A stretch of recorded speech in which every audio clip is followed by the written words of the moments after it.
Estamos, hermanos, en la presencia de nuestro Dios. Estamos en la compañía de Cristo Jesús y bajo el auspicio poderoso del poder divino, sustentando nuestra jornada cúltica. Hemos tenido libertad para hacer nuestro culto. Gozamos de esa libertad.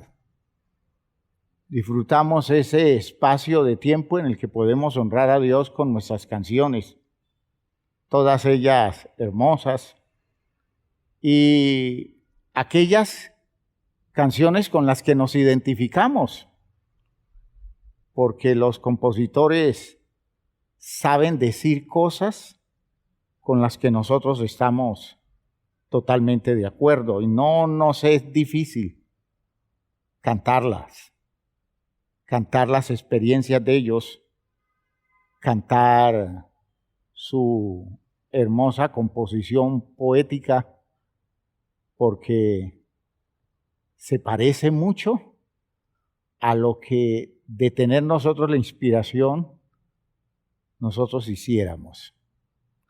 Qué bendita experiencia esta de la iglesia y qué bonito es sentirnos congregados, sentirnos ser un solo pueblo que disfruta la bendición de saber que estamos juntos, aunque a la distancia.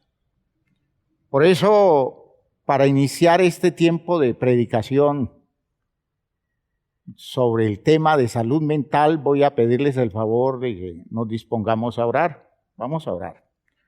Vamos a decirle al Señor que requerimos el trato de Él, la formación, la terapéutica de Él, el plan que tiene para llevar nuestras vidas a la salud y a la abundancia de riquezas espirituales a las que nos ha invitado Él participar. Oremos todos. Padre eterno, te damos gracias por este tiempo maravilloso, por esta hora de comunión y de acercamiento comunitario, de culto de la iglesia. Disfrutamos este tiempo especial porque contamos contigo, Señor. Estamos aquí porque tú eres la razón de nuestro acercamiento. No solo nos convocas, sino que tu presencia nos estimula. Sabiendo que tú estás, Señor, nosotros queremos estar y por eso disfrutamos este tiempo maravilloso, porque lo vivimos en tu presencia. Bendice en el nombre de Jesús, tu Hijo amado, nuestro hermano mayor. Bendice este tiempo nuestro de reflexión y de estudio. Dirige los pensamientos de esta congregación a lo largo de las reflexiones que vamos a hacer en esta noche. Pero eres un Dios bueno y estás interesado en producir un estado de bienestar en nosotros, de claridad en la palabra, de razones tuyas para restaurar el bienestar de nuestra condición mental, que esté a la altura de un presupuesto especial que tú tienes para la vida nuestra. Gracias, Padre, por Jesucristo el Señor, de quien recibimos el Espíritu, Señor, de congregados, el Espíritu de hijos, que nos hace partícipes, Señor, de la bendición de tenerte cerca como nuestro Padre Celestial. Bendice entonces esta reflexión. En el nombre de Jesús. Amén. Amén. Bien, mis hermanos, siéntense por favor.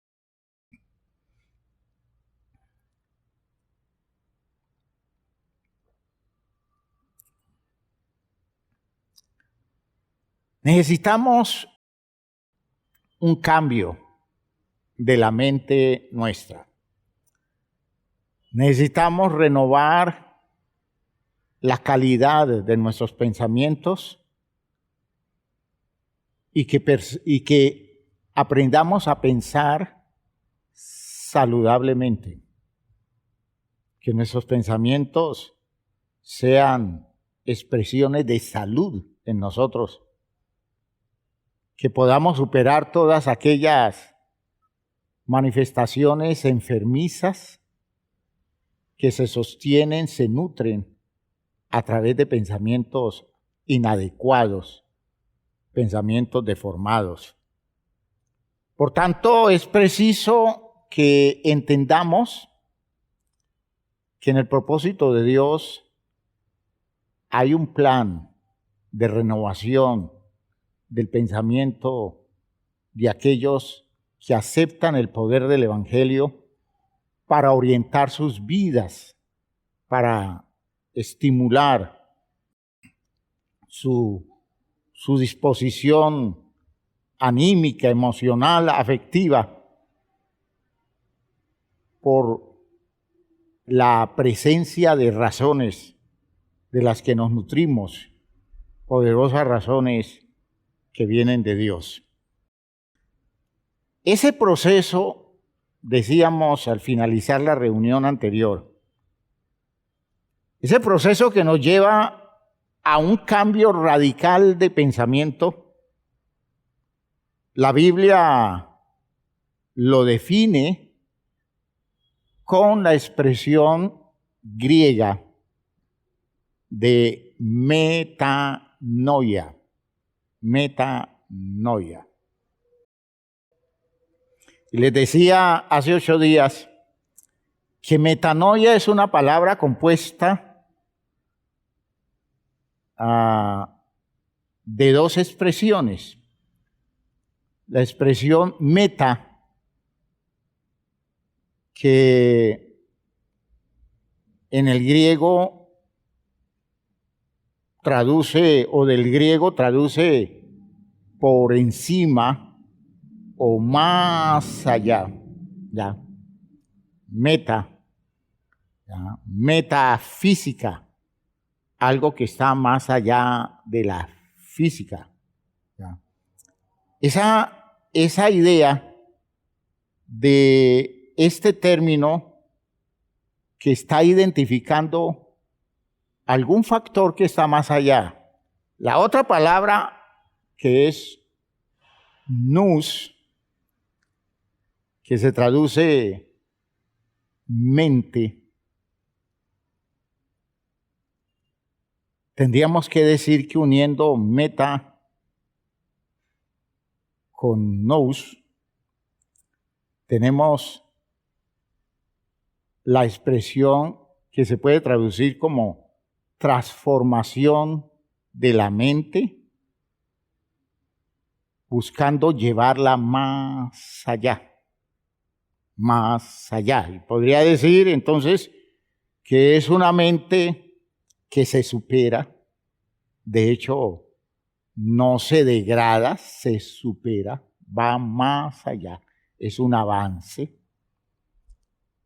Así que la transformación de la mente expresada con la palabra griega metanoia es llevar la mente más allá de donde estoy, avanzar, quemar etapas en mi proceso mental de modo que pueda elaborar pensamientos más maduros, pensamientos más solventes, más objetivos, más saludables.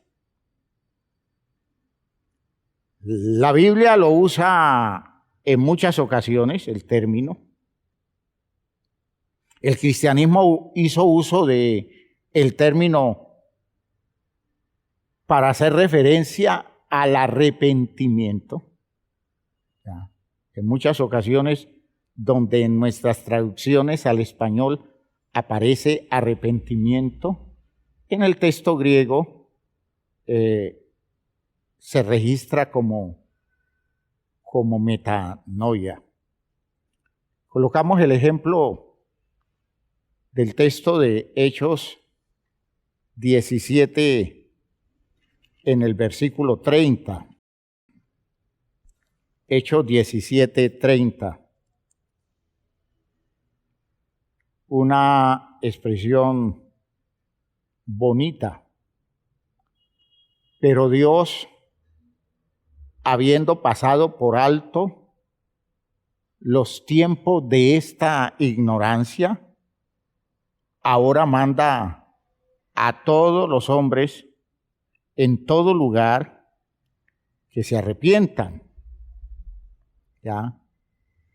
Y entonces está diciendo el texto, lo identificamos así, como un texto que nos señala la necesidad de salir de la ignorancia, ¿ya?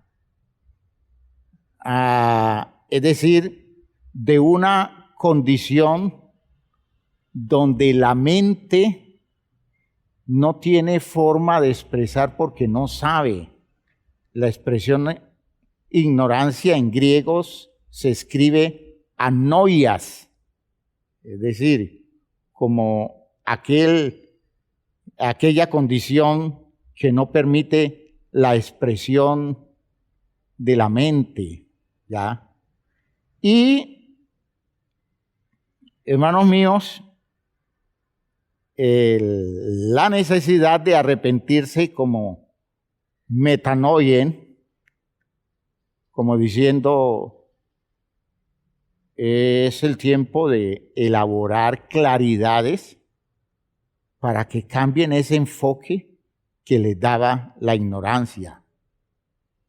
Por eso, cuando nosotros hablamos del arrepentimiento cristiano, el arrepentimiento cristiano en su base es un cambio de la mente, es decir, una superación de la estructura, de las razones, de los argumentos aceptados como válidos y unos caminos mentales que lleven siempre hacia lo más objetivo, hacia lo real, o lo que bíblicamente se podría expresar hacia lo verdadero.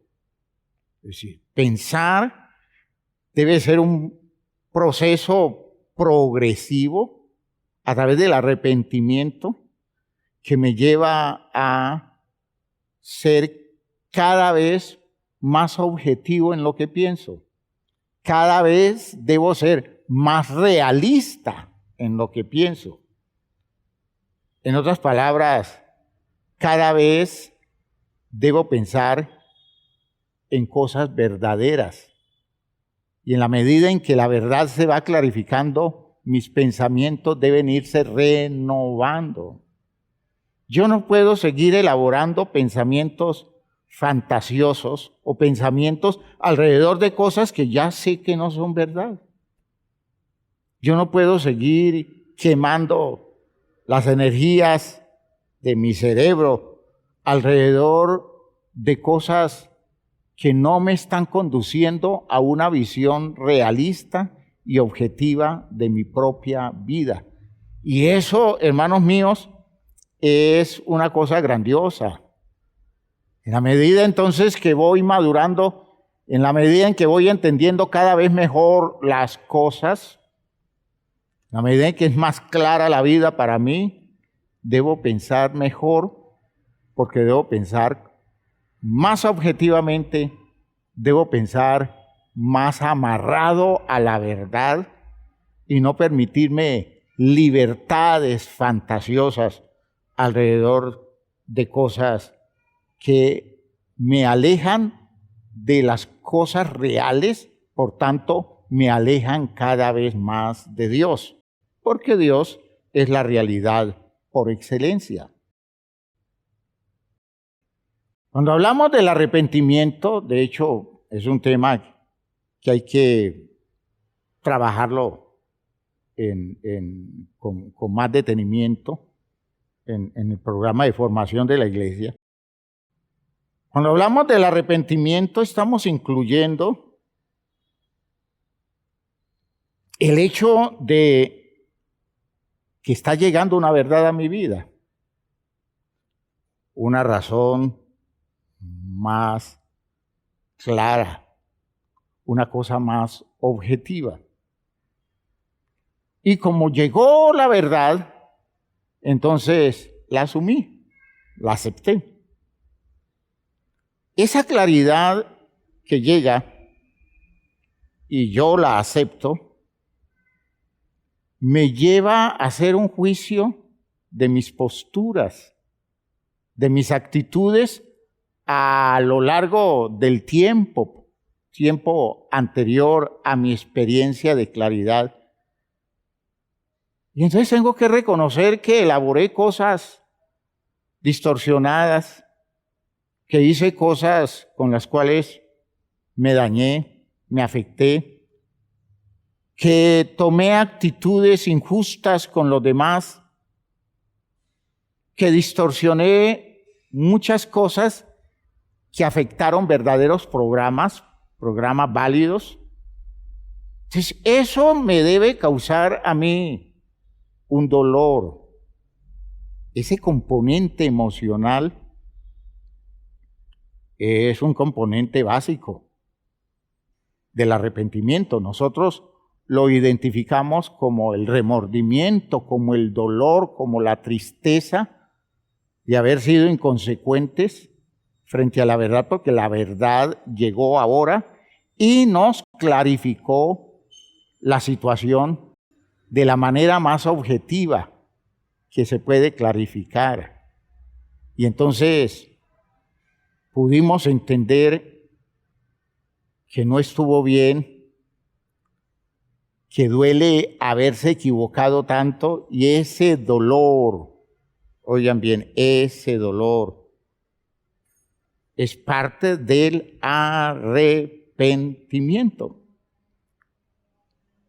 Pero yo no me puedo quedar establecido en el dolor, en la tristeza, en el remordimiento.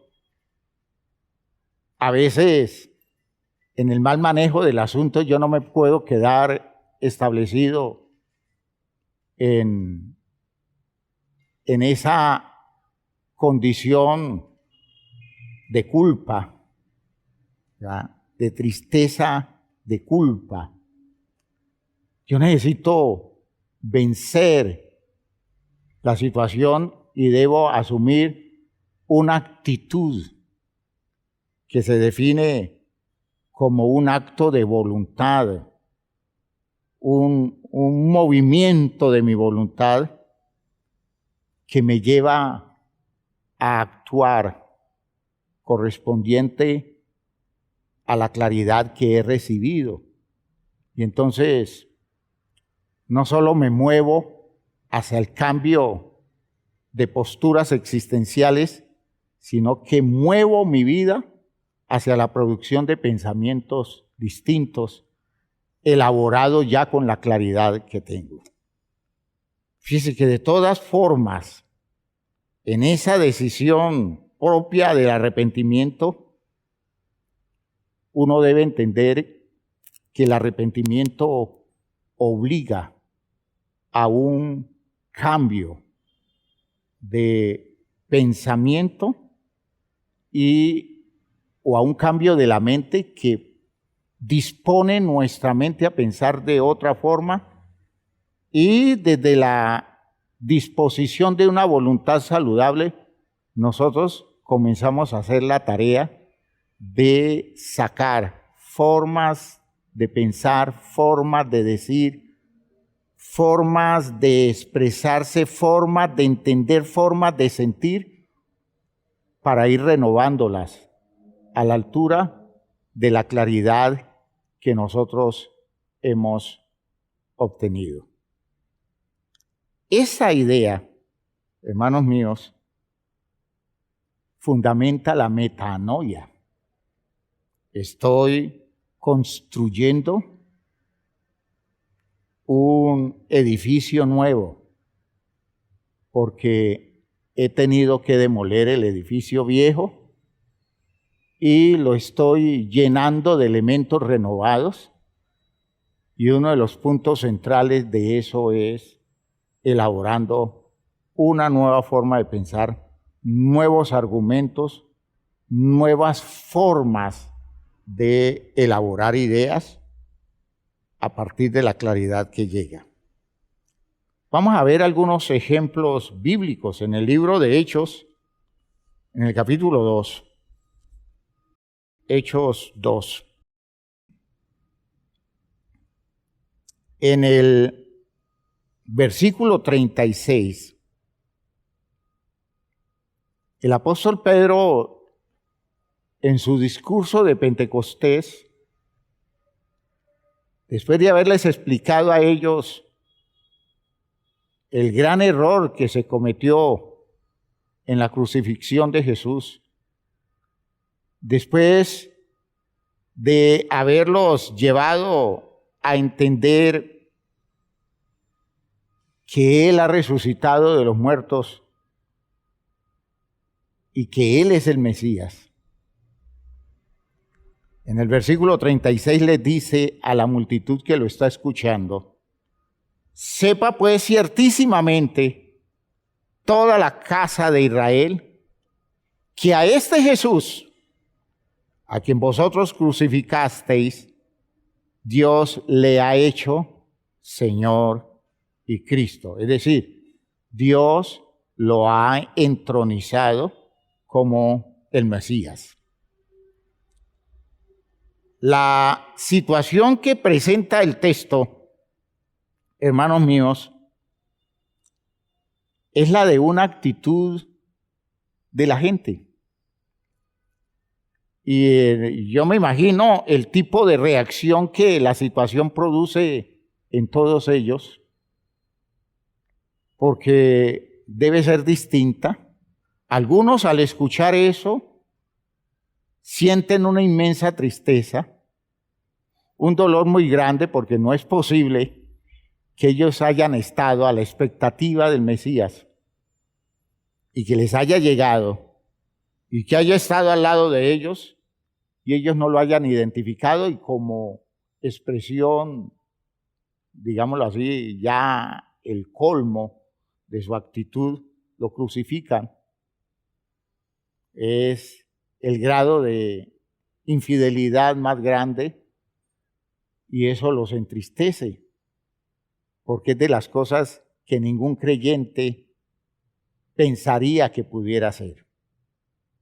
Otros sienten miedo, porque quizás se metieron con un hombre que lo vieron de poca monta, de poca importancia, y ahora resulta que aquel a quien despreciaron, a quien vejaron, a quien desconocieron en su dignidad, Dios lo ha hecho Señor y Cristo. Se metieron con el más grande creyendo que era un cualquiera, era un desconocido con el que podían hacer lo que se les ocurriera. Y sucede que al descubrir la dimensión de su error, no es extraño que se sientan tan afectados, tan acobardados, que de hecho se arrepienten de haber cometido tan aberrante acción, tan fuera de tono con la realidad de su experiencia espiritual, y entonces están buscando la forma de resolver el asunto lo mejor que se puede. Cualquiera de las dos posiciones está indicando un ánimo de arrepentimiento. Ya. El dolor, la tristeza, el miedo. ¿Ve? Dice que son factores emocionales que mueven a las personas a decir: yo tengo que resolver esto, tengo que salvarme de las implicaciones de esto, tengo que cambiar mi vida. Y sucede, hermanos míos, que al expresar ellos su compunción, dice el texto, el versículo 37, al oír esto, se compungieron de corazón y dijeron a Pedro y a los otros apóstoles: varones hermanos, ¿qué haremos? Pedro les da una respuesta: arrepentíos y bautícese cada uno de vosotros en el nombre de Jesucristo para el perdón de los pecados, y recibiréis el don del Espíritu Santo. Si ustedes observan, en el texto, el mandamiento de Pedro quiere moverlos, quiere tocarles la voluntad hacia el compromiso con una verdadera metanoia. Primero, replanteen absolutamente su manera de pensar. ¿Ya? Arrepiéntanse. Luego, sumérjanse en la actitud de vida de Cristo Jesús. Bautícense, ¿ya? En el nombre de Jesucristo. Es decir, conviértanse en ustedes en personas que se acogen al prestigio, a la grandeza, a la dignidad, a los méritos de aquel que fue hecho Señor. Y finalmente, como consecuencia, sean afectados profundamente por la manera de ver las cosas que tiene Dios, asumiendo su perspectiva visual para la vida. ¿Ya? Reciban el don del Espíritu Santo. ¿Ya? Y Pedro les explica esa posibilidad de replantearse la vida con la ventajosa y privilegiada oportunidad de acceder a la forma de ser y de pensar de Dios. Esa es la promesa. De hecho, es la promesa mesiánica, porque aquí no está hablando exclusivamente de la recepción del Espíritu Santo, sino el derecho que tiene un pueblo de arrepentirse, el derecho que tiene un pueblo de bautizarse, y como consecuencia de su arrepentimiento y conversión en la identidad de Cristo, entonces tener oportunidad de recibir el perdón de pecados y el derecho que tiene un pueblo de comenzar a ver las cosas como Dios las ve, recibir el Espíritu Santo. Fíjense ustedes que por eso Pedro le dice: porque para vosotros es la promesa, y para vuestros hijos, y para todos los que están lejos, y para cuantos el Señor nuestro Dios llamaré. Ahora miren ustedes que esa promesa es la promesa mesiánica. Es la promesa de Ezequiel 36. Recuerdan que hace 8 días mencionábamos ese texto, Ezequiel 36. Los voy a lavar con agua limpia. Voy a cambiarles el corazón y voy a colocar dentro de ustedes mi espíritu. Dice previamente: voy a hacer que anden en mis estatutos y voy a colocar en ustedes mi espíritu, ¿ya? Para que ustedes sean mi pueblo. La misma idea o semejante idea de Jeremías 31, de los versículos 31 a 34. Ustedes lo leen y observan que es como una insinuación de parte de Dios a asumir una nueva vida con los recursos que Él provee, y es la promesa mesiánica. Por eso cuando dice el versículo 39, porque para vosotros es la promesa y para vuestros hijos y para todos los que están lejos, para cuantos el Señor nuestro Dios llamaré, se está refiriendo a esa promesa. ¿Ya? Por tanto, hermanos míos, el proceso de metanoia, como se presenta en ese texto, nos puede llevar a entender que yo tengo el poder, tengo los recursos, tengo la provisión suficiente de Dios, promesa hecha de poder liberarme de toda una estructura enferma de pensamientos y dedicarme a construir no solo pensamientos nuevos, sino una manera saludable de elaborar pensamientos, de modo que todo lo que yo construya a nivel de mi raciocinio, a nivel de mi ideación, a nivel del manejo de mi mente, todo lo que yo construya sea saludable, porque Dios me promete liberación de todas las condiciones enfermas de la mente, todas las perturbaciones que he tenido, todas las afectaciones producto de experiencias que no han sido las mejores experiencias de la vida y que me han llevado a pensar tan equivocadamente. De todo eso me puedo liberar, porque hay una promesa milenaria, hermanos míos. Hoy día es una promesa milenaria, promesas que le entregaron los profetas de parte de Dios al pueblo de Israel y que en la experiencia de Cristo Jesús nosotros la hemos visto cumplir en la iglesia y que hoy es vigente también para todos los que se disponen a recibirla. Qué grato es todo esto, qué significativo es poder uno descubrir que estamos hablando de un cambio mental prometido, ¿ya? Un cambio mental que está decidido ya y que solo se precisa que yo me disponga de corazón para asumirlo, para vivirlo en la plenitud que debo vivirlo.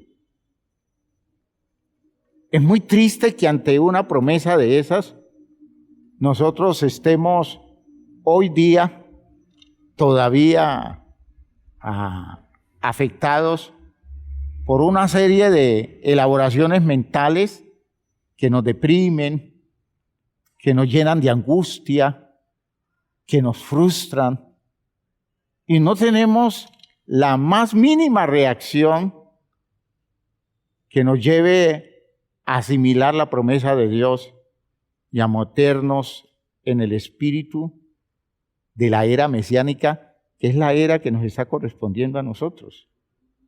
Para los israelitas, en la época de Ezequiel, época terrible, el cautiverio, era una promesa que la creían, pero no la veían tan cercana. Nosotros estamos viviendo en el tiempo de ella. Entonces la pregunta es, ¿por qué no usar al máximo la eficacia de una cosa tan grande, de una promesa tan representativa, tan poderosa, tan salvadora, tan saludable? Y hermanos míos, es preciso que nosotros a todo esto le pongamos esa disposición de interés, genuino interés, porque no es justo que nosotros perpetuemos una condición de enfermedad cuando tenemos toda una suerte de recursos poderosísimos para librarnos de ella. Fíjense que hay un texto ya en el Nuevo Testamento, que nosotros lo conocemos bien y lo hemos mencionado, y que se aproxima bastante a esta idea de la metanoia, a esta perspectiva del cambio mental. En Romanos, en el capítulo 12, Romanos capítulo 12.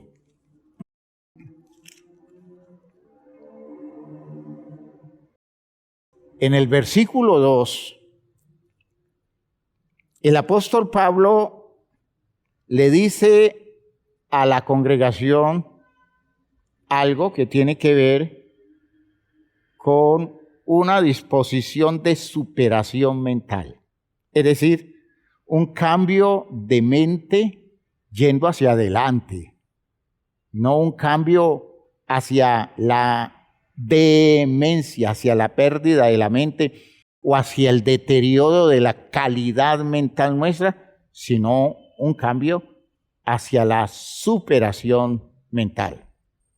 El versículo 2 dice: no os conforméis a este siglo, es decir, no amoldarse a la época, no se resignen aceptando como válido los criterios, las ideas y los pensamientos que se construyen con todo el juego de intereses actuales. Dice él: no os conforméis a este siglo, sino transformaos. ¿Ya? Cuando el texto escribe transformaos, está usando una palabra que nosotros conocemos en el español, y así pasa al español del griego: metamorfosis. Transformarse es hacer una metamorfosis. Lo que hacen muchos insectos, ¿ya? Lo que hacen los bactrianos, por ejemplo, lo que hacen las ranas, los sapos, son etapas de su desarrollo que ellos van quemando, en donde de condiciones de vida válidos, pero no muy desarrollados, van pasando a condiciones cada vez más maduras, más solventes. Y entonces se usa el término de una forma metafórica, ¿ya?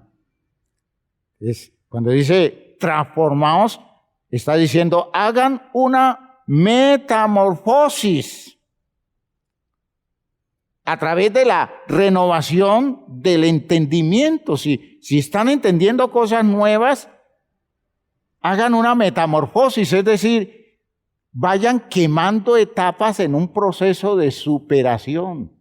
¿Ya? En los insectos, entonces nosotros encontramos cómo las larvas pasan a las crisálidas, la pupa, y luego al insecto maduro. Y cuando nosotros vemos el insecto maduro, por ejemplo, una mariposa, que previamente lo vimos como algo que nosotros llamamos un gusano, que no es un gusano. El término es una larva, pero no es un gusano. Un gusano, el término gusano se usa para otro tipo de criaturas, ¿ya? Pero nosotros decimos un gusano. Ese gusanito que vemos, no nos imaginamos que al poco tiempo, después de salir del capullo, se convierte en una hermosa mariposa, con una libertad para volar y con una presentación tan atractiva que no permite fácil identificación con el repugnante animalito reptante que de alguna forma nos producía temor o repulsión. Esa es la experiencia nuestra.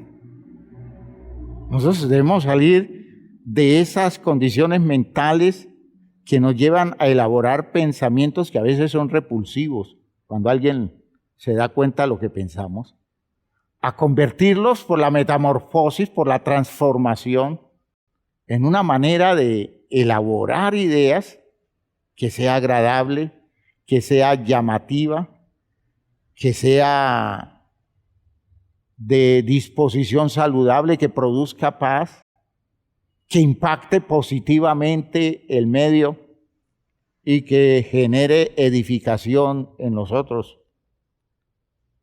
Y esa transformación que viene como consecuencia de renovar nuestro entendimiento, va a producir como efecto comprobar existencialmente nosotros, no en el concepto, no en la teoría, sino en la práctica de nuestra vida, las cosas que tienen que ver con la voluntad de Dios.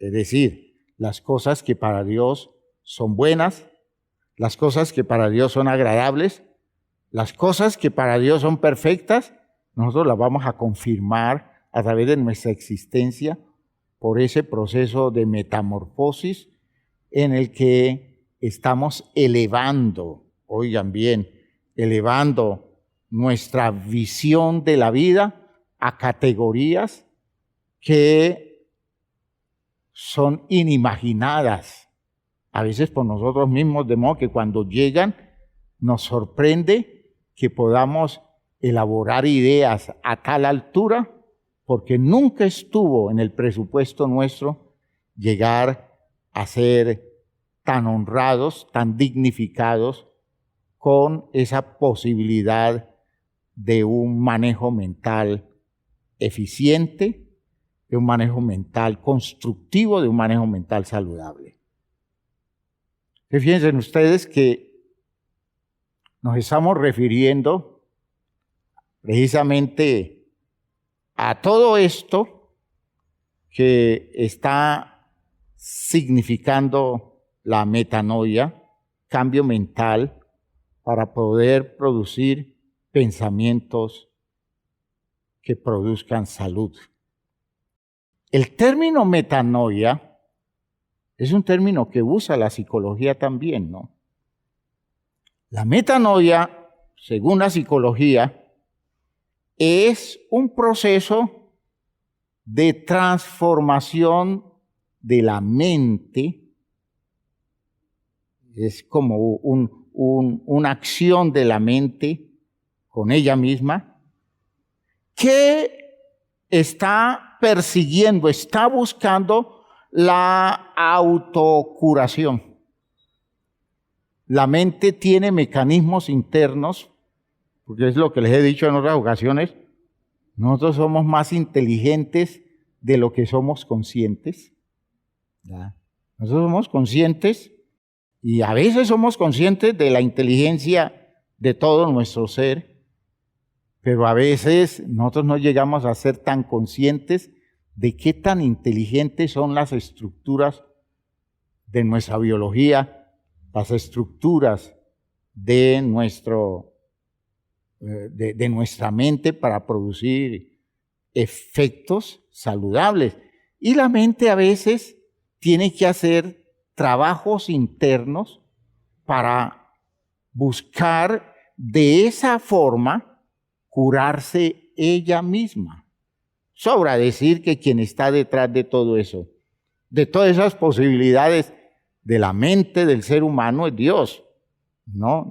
Es decir, si tendemos a buscar condiciones de curación, de autocuración, sanidad, elaborar, por ejemplo, tipo de pensamientos saludables a través de reacciones internas de nuestra propia mente,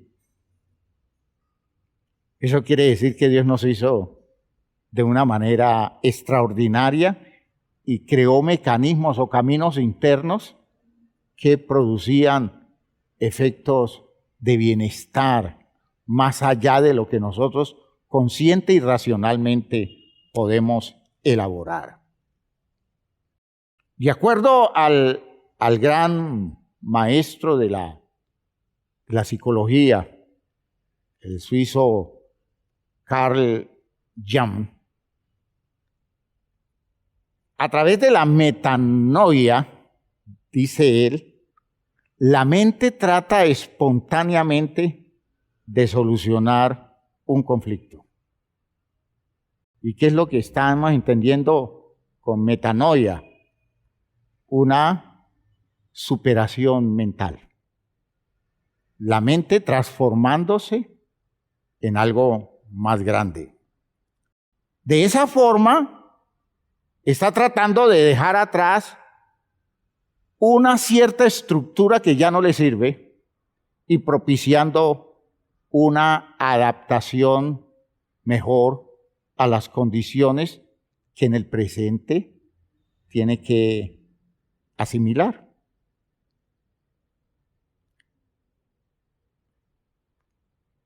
Decía este señor Jung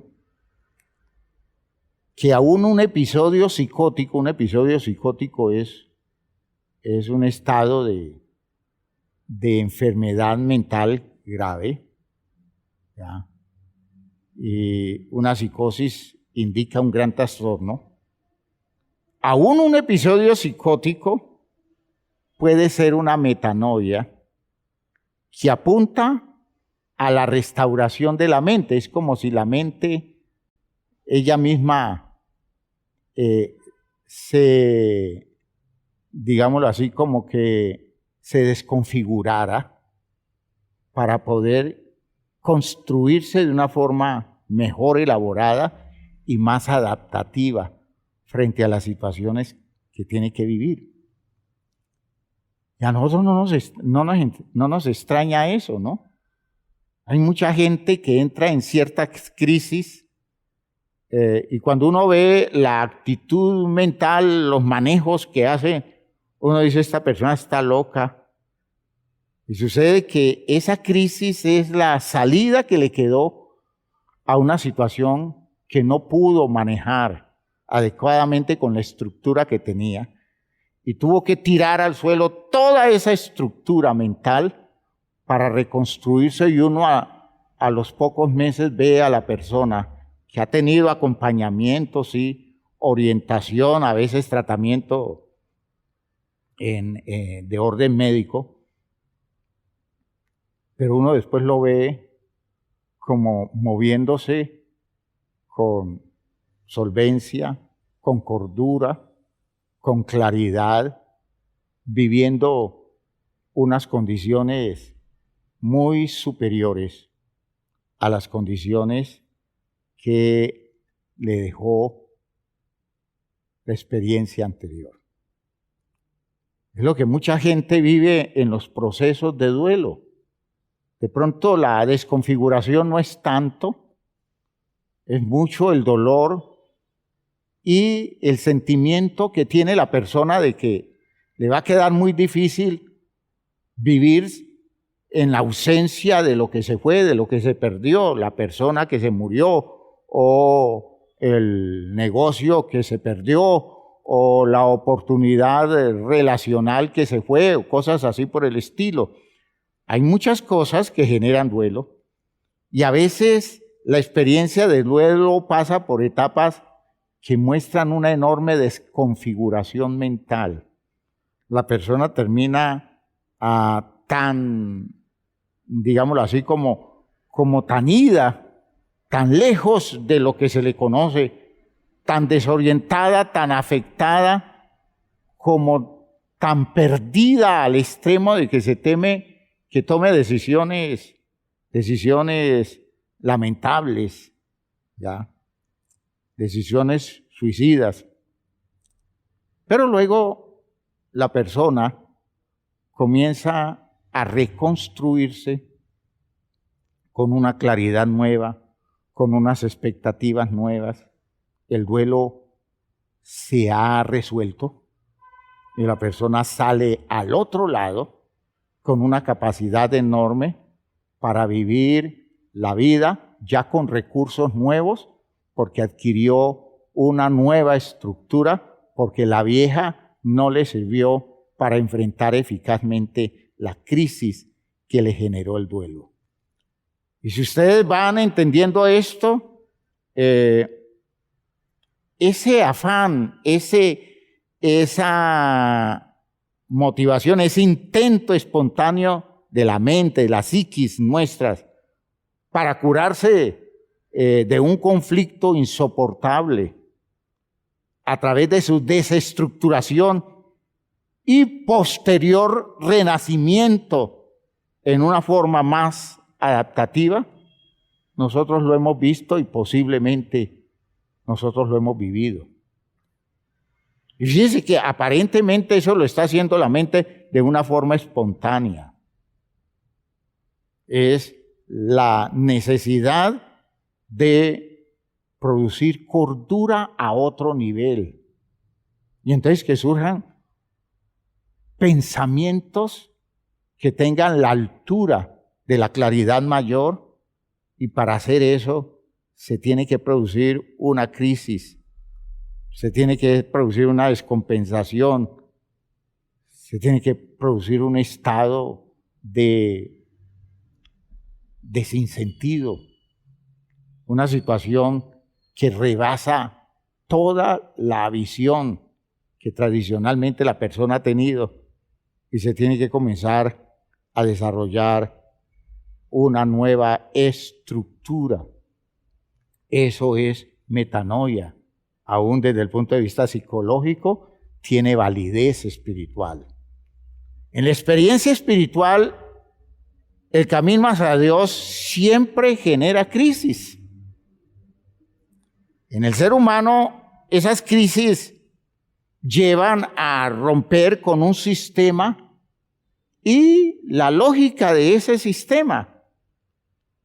Cada vez que estamos dando pasos de acercamiento a Dios y nos encontramos con estructuras nuestras que no soportan la demanda nueva y que no puede usarse para dimensionar las claridades que la cercanía de Dios determina, se hace necesaria una ruptura, se hace necesario una condición que haga que la persona acabe con lo que tiene, porque lo que tiene ya no le sirve, y esa ruptura lo deja en el aire para luego recomponerse. Y eso lo hace el poder de Dios, y en eso nos acompaña Dios, y en eso nos sustenta Dios. Luego recomponerse a otro nivel, produciendo unos efectos maravillosos, en donde la vida se entiende mejor y se soporta mejor en una estructura más solvente. Es una ruptura con todo un orden, porque ese orden se quedó corto para explicar coherentemente las cosas que tienen que ver con la vida. Y por eso ese tipo de crisis tiene características existenciales. Son crisis que tienen carácter existencial. Son esas crisis que muchos tienen que experimentar con el fracaso de perspectivas que se veían insuperables. Muchas cosas que uno vio, que uno pensó, esto es lo máximo, no hay nada como esto, y llega el momento en que la vida exige tanto, la vida llega a un nivel de visión de cosas en donde todo eso que uno vio tan bonito, tan suficiente, tan, digámoslo así, tan capaz de clarificarlo todo eso se pierde, porque pierde consistencia, porque no alcanza. Y entonces, si la persona no hace el esfuerzo por aceptar la crisis, no lo asume, no acepta el reto de reconocer que se perdió, que construyó un edificio que se quedó corto, que no le alcanza las elaboraciones que tiene las construcciones mentales que elabora para visualizar objetivamente las cosas que está viviendo. Si esa persona no lo hace, termina definitivamente perdido. De modo que el mejor ejercicio, la mejor elaboración espiritual que puede hacer es aceptar una crisis, asumirla y de esa forma permitir que se desconfigure todo ese orden que tiene, para que con la ayuda de Dios, con el poder del Espíritu y los recursos de la palabra, se construya una nueva edificación que permita asumir objetivamente las condiciones de vida que toca enfrentar. Esa es la experiencia del salmista, que vive un descubrimiento de su error porque llega a un punto avanzado de la demanda de su vida, o llega un momento en que todo le pierde sentido, porque todo lo que veía como lo veía, ahora ya no le alcanza mirando las condiciones de su propia vida y de su entorno. El Salmo 32 es una experiencia propia de esa crisis. Salmo número 32, y lo leíamos al comienzo del culto.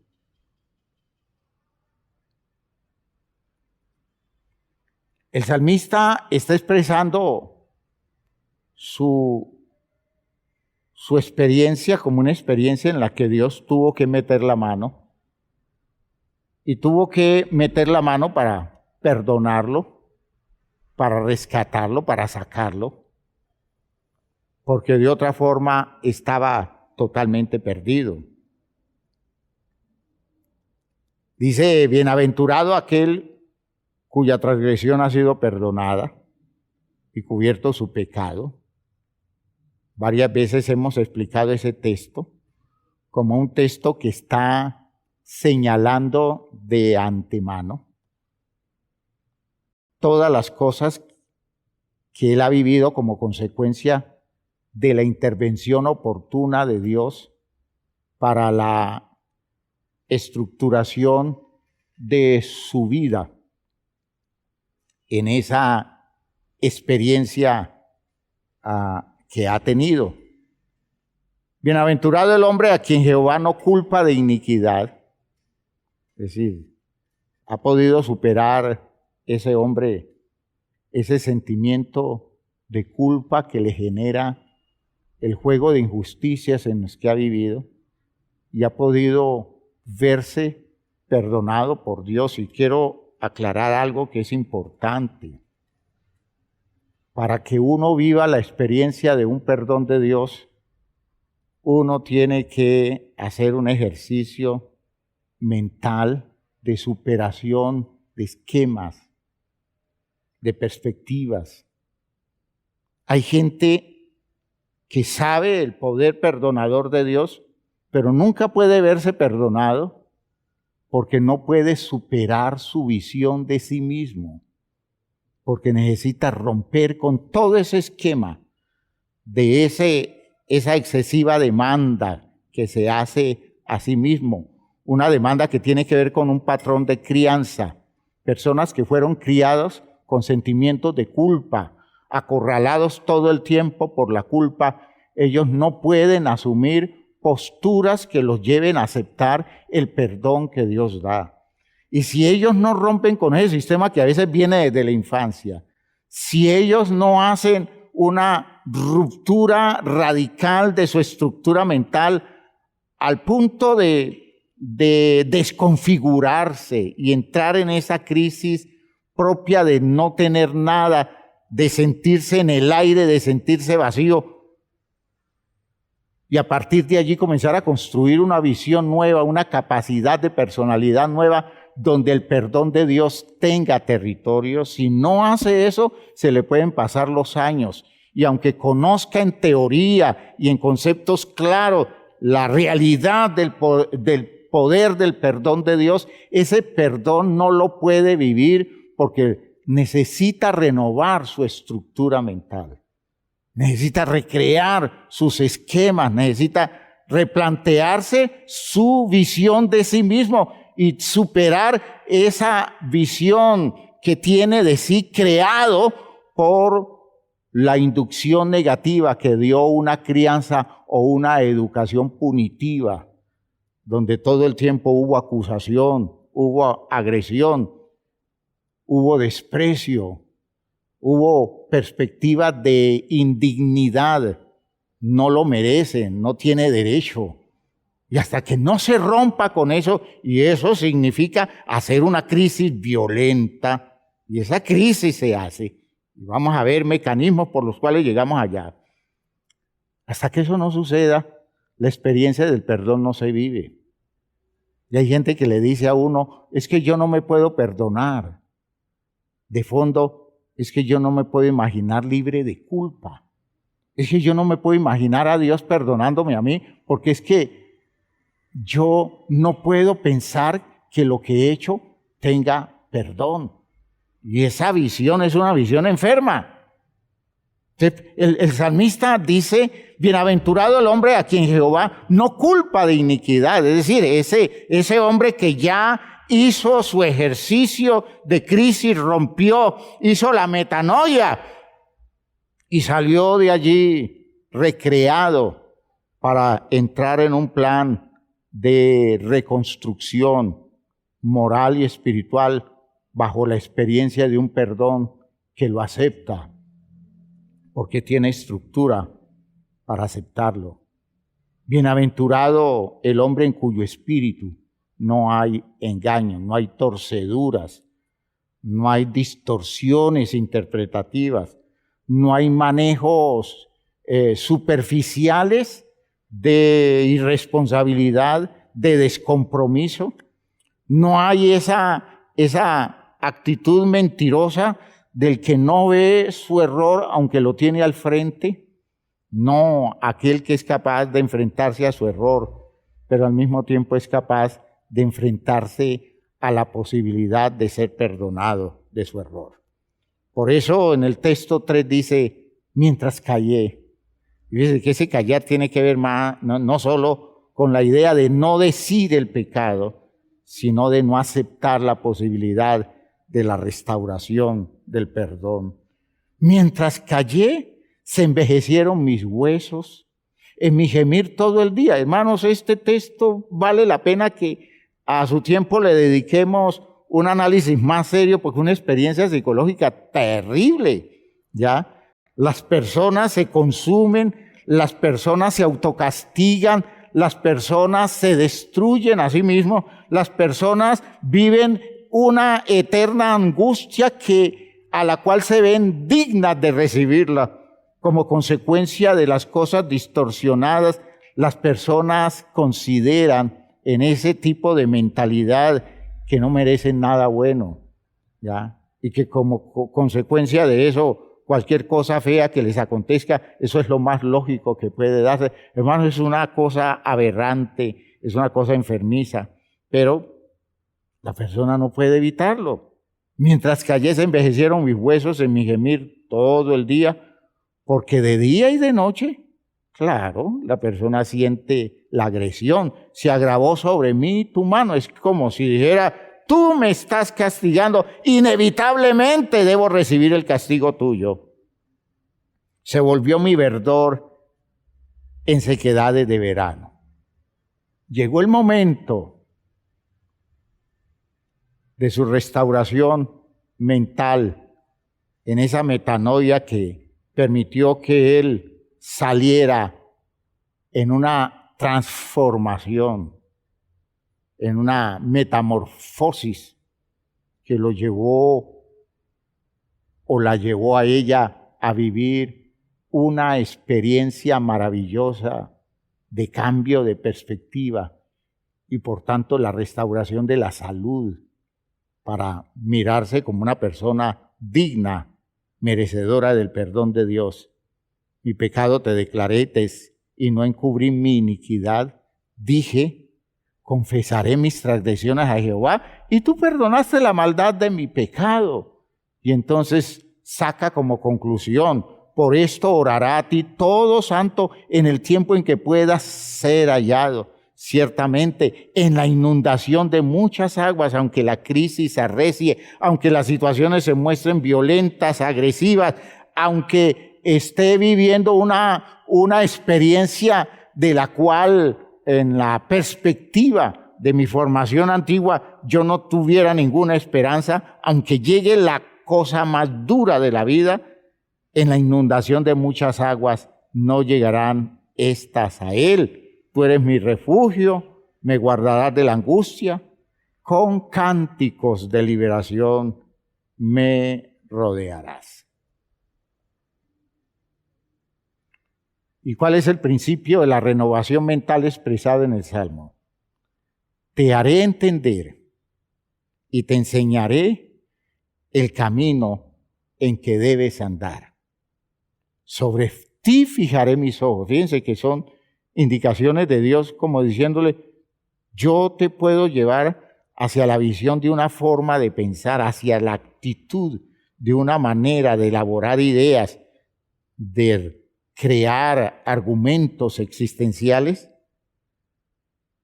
que te permitan ir por el camino válido, ir por el camino de la restauración, vivir las poderosas experiencias de la renovación, de la reconstrucción, de una vida solventemente capaz de superarse a sí mismo.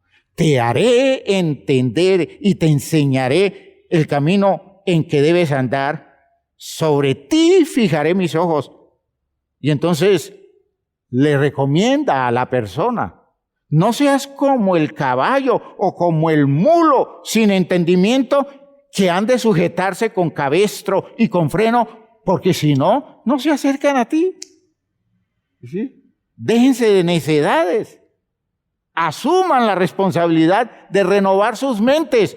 No se queden estancados en esa visión donde todo el tiempo están huyendo de mí, donde todo el tiempo me están sacando el cuerpo, cuando debieran tener la estructura de acercarse y recibir la sanidad que yo puedo aportarles en una disposición mental de replanteamiento total de la vida. Y por eso aclara el salmista: muchos dolores habrá para el impío, mas al que espera en Jehová le rodea la misericordia.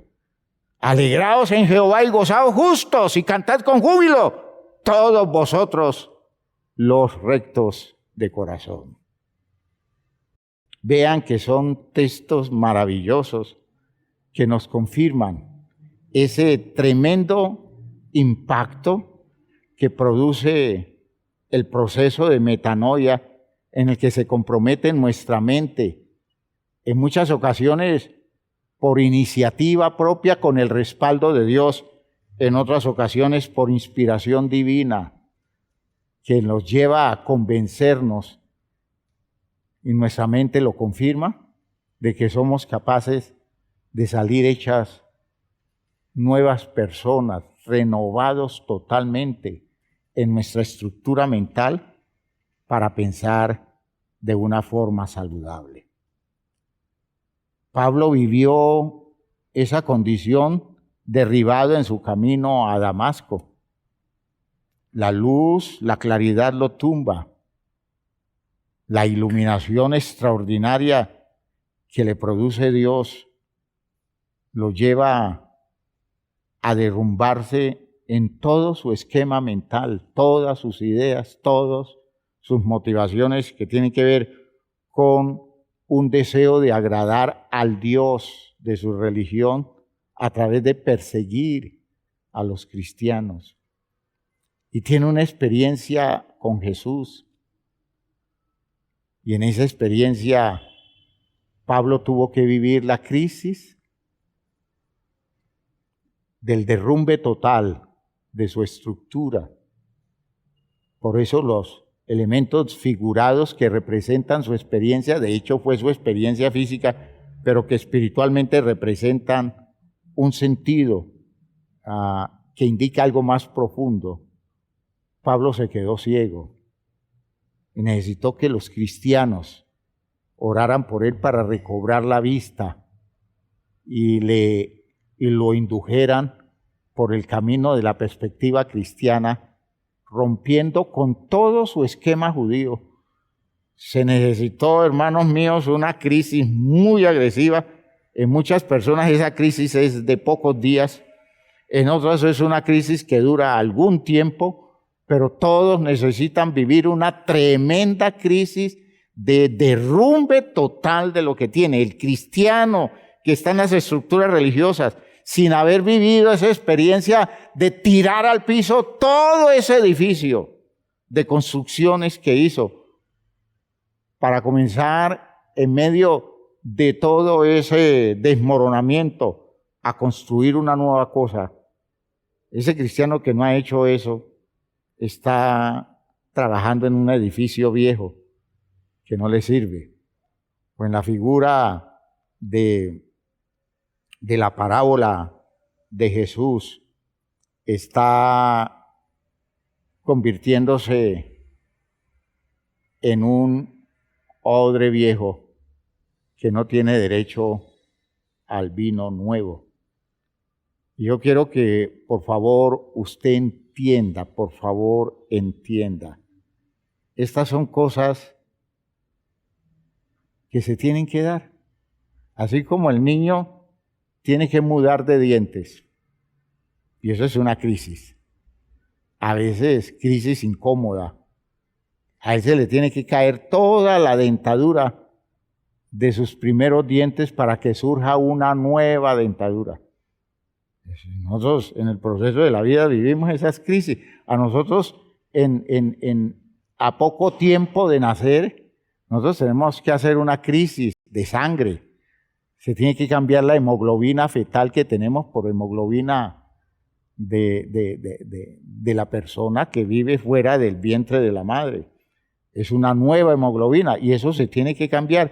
Y esa crisis se tiene que dar. Solo que a veces es imperceptible, pero hay riesgos en que cosas se puedan presentar en ese tiempo. Hay muchas crisis necesarias y una de las crisis fundamentales es esto de la metanoia en el proceso espiritual. ¿Ya?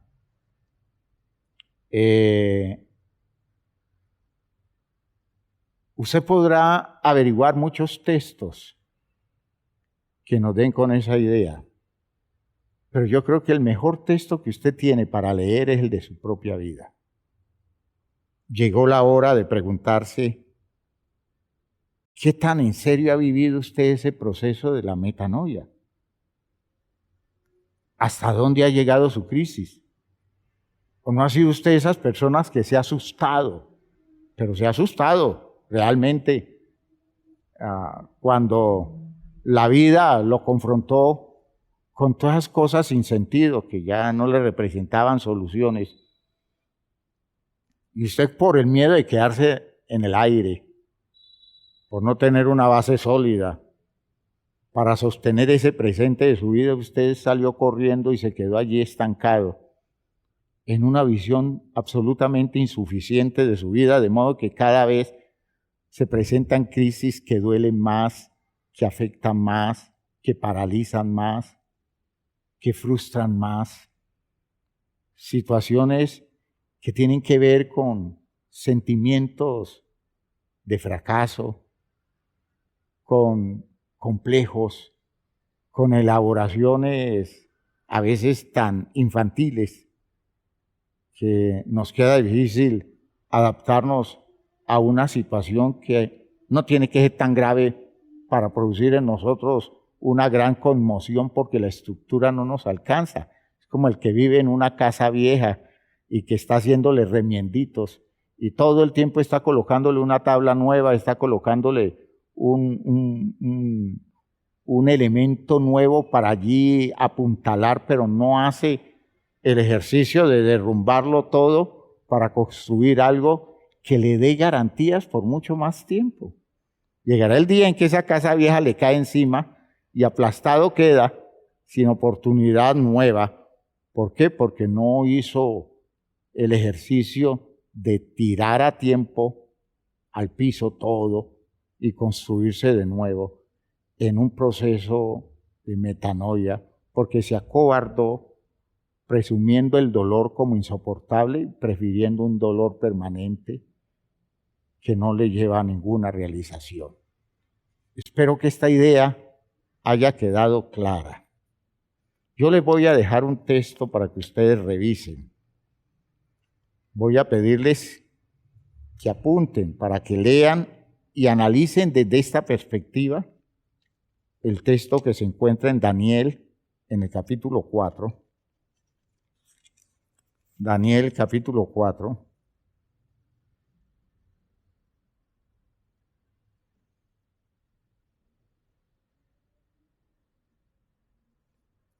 Dice Daniel 4.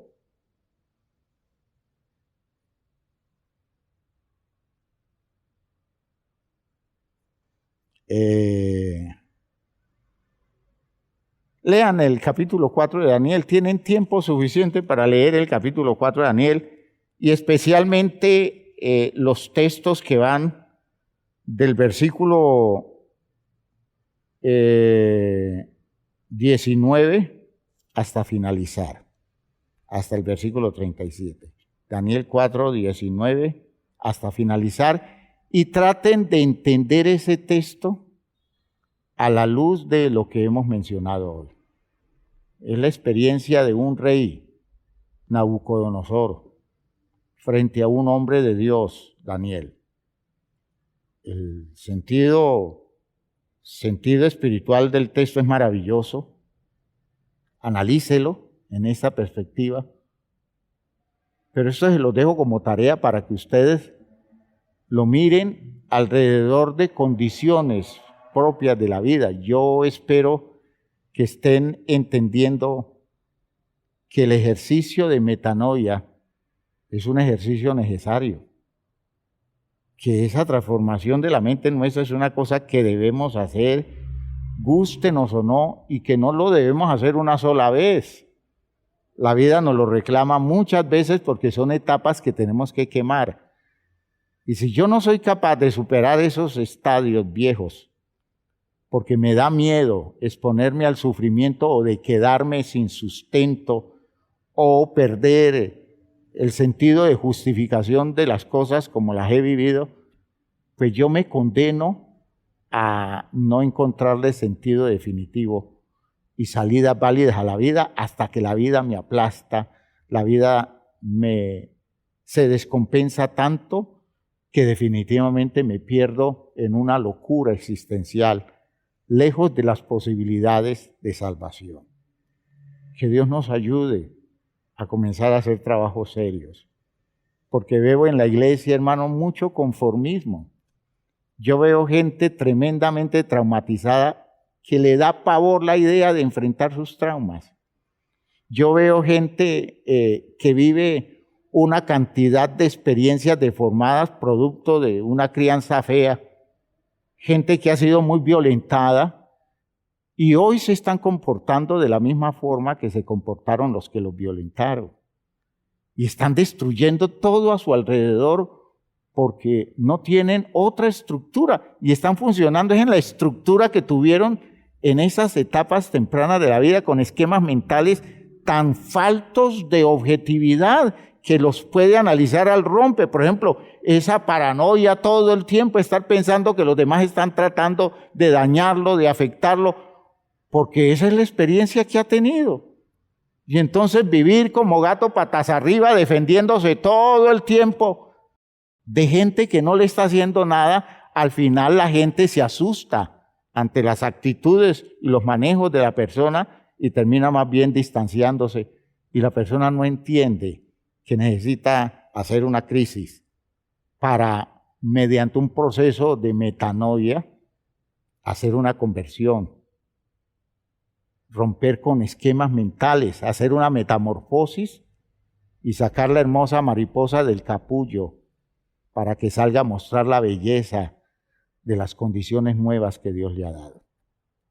Que Dios haga su obra perfecta en nosotros, pero por favor no se resigne, no se acomode, no se pierda la oportunidad porque está en la iglesia.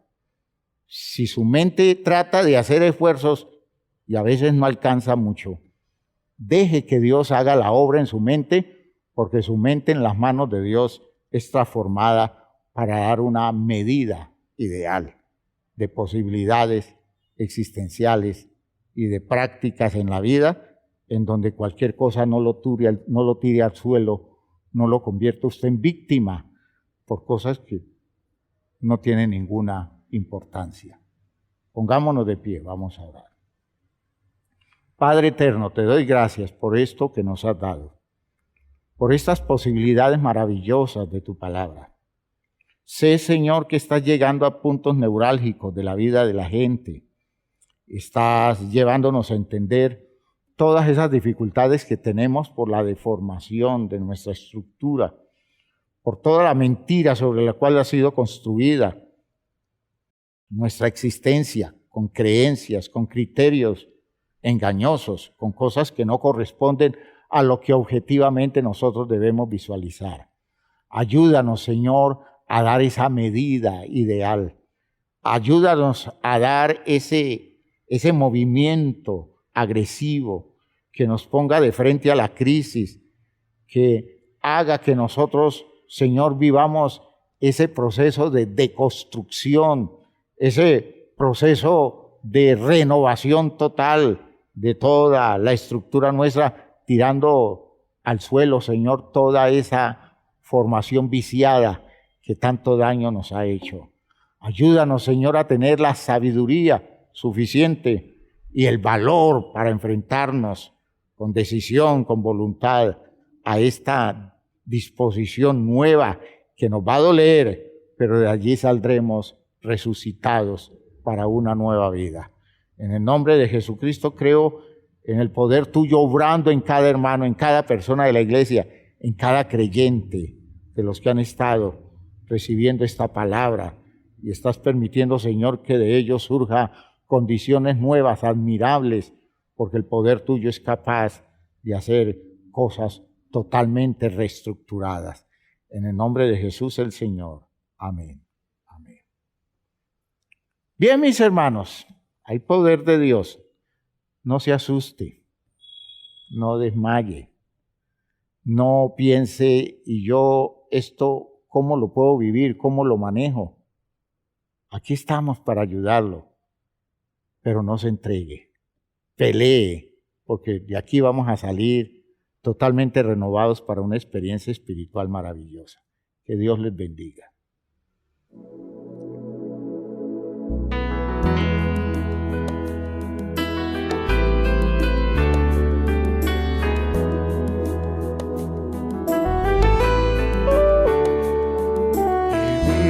En un mundo a la deriva sin control, en medio de una sociedad sin rumbo y dirección, mas siempre habrá esperanza y un futuro siempre habrá, si en nuestro Dios confiamos y en su iglesia hallamos paz. Y es su iglesia que me guía y me consuela si hay dolor. Ella cuida bien mis pasos y me brinda eterno amor. Es el faro del Señor que me ilumina al caminar, y es también la fortaleza que protege en todo mal. Es verdad, es paz, es vida y siempre busca el bienestar de cualquiera que permita a Dios hacer su voluntad. En su amparo es que yo crezco, pues a ella pertenezco. Gracias Dios, pues sé que en tu infinito amor me has brindado con tu iglesia salvación.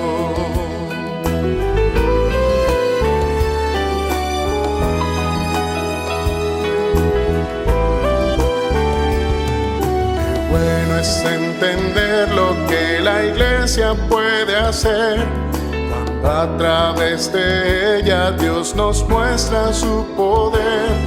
Y es tiempo de que todos seamos focos de su amor para ser en nuestro mundo parte de la solución. Y es su iglesia que me guía y me consuela si hay dolor. Ella cuida bien mis pasos y me brinda eterno amor. Es el faro del Señor que me ilumina al caminar, y es también la fortaleza que protege en todo mal. Es verdad, es paz, es vida y siempre busca el bienestar de cualquiera que permita a Dios hacer su voluntad.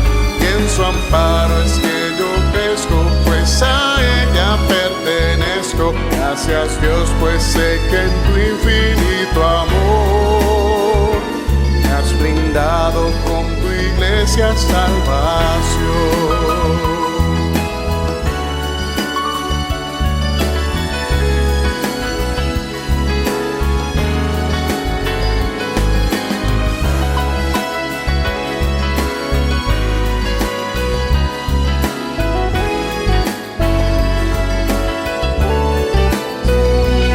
Espera cuida y siempre busca el bienestar de cualquiera que permita a Dios hacer su voluntad. Y en su amparo es que yo crezco, pues a ella pertenezco. Gracias Dios, pues sé que en tu infinito amor me has brindado con tu iglesia salvación.